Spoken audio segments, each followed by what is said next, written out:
This is how to use a voltage tester multimeter. You've seen in several of the septic videos the guy has come out and used a voltage meter to test the float valves. So let's take a look at how this is used. First off, you've got multiple choices right here. And this is one thing that I forget just about every time I use this. So the first most important thing is COM, your ground, usually black, goes here. And this is an important choice, and at first we're going to do a couple tests. If you see right here, DCV, direct current, direct voltage, goes here. And you'll see where I got myself in trouble with this at one point. So if we take something like a battery, and it would help if we turn this on, voltage there. We should get 0 when we touch this together. There we go, 0. And let's look here.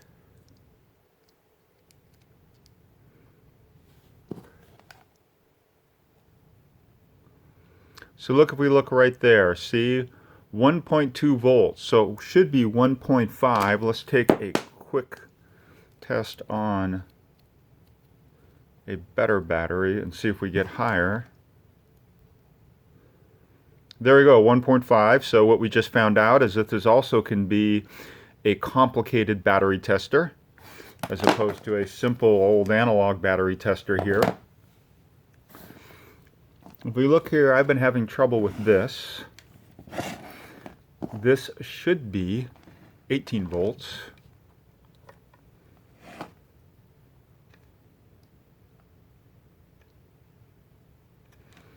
All right, first most important thing is this doesn't have a display beyond this decimal right here. It should have 2 slots here. This makes me unhappy it doesn't. So we have to go to this point right here, times 10. If you see right there, we'll move it to DCV times 10. And then we will go and test that again.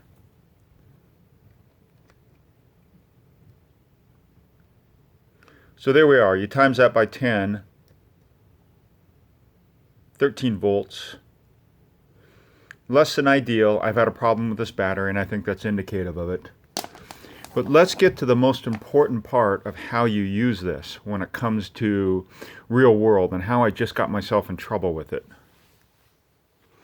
This is a 17-year-old 200-watt low voltage converter, 120 in America, you know, from the house to 12 volts for low voltage lighting. You know, this is stair lighting.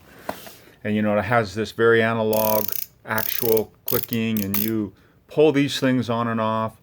Well, recently what I had is I had a problem when I lost lights. I got some sparking on the back of this because the connection was old.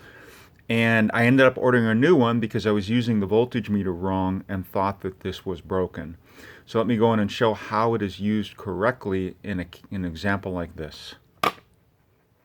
It starts with an assumption that I made, or in my understanding, is that this was 120 AC, alternating current from the house, to direct current 12 volt converter. So I left my plug-ins here. This one in particular, I left on DC.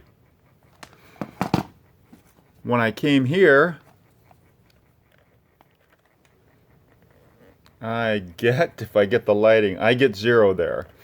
So I thought that this was broken. Now in a perfect world, you have a light to test, and I did have a light to test, but the light was also burned out.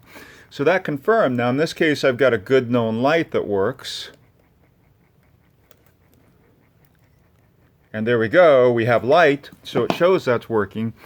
The mistake I made is that apparently, even though it's converted to DC, this needs to move to AC,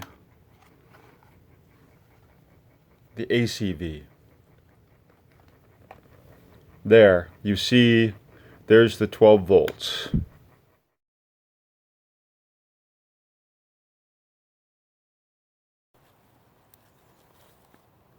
All right, you saw I had all of the lines together, so I've combined 3 lines into the box. Bring the light back on here. So we're doing the first most important test, a known good working light. There we go. So this is the second line, so that works. All right, spark it. Take it off and spark it. I love sparkling. The cheap test is always just sparking it. Oh, where I can see it. There we go. Where I can see it there. There we go. And now doing this right with the voltmeter. Set up the way that you just saw test, but now I have everything hooked up. Let's see what we get here. We had 11.7, 11.4. There we are. That is our 12 volts we need. And we can see all the lights are on now.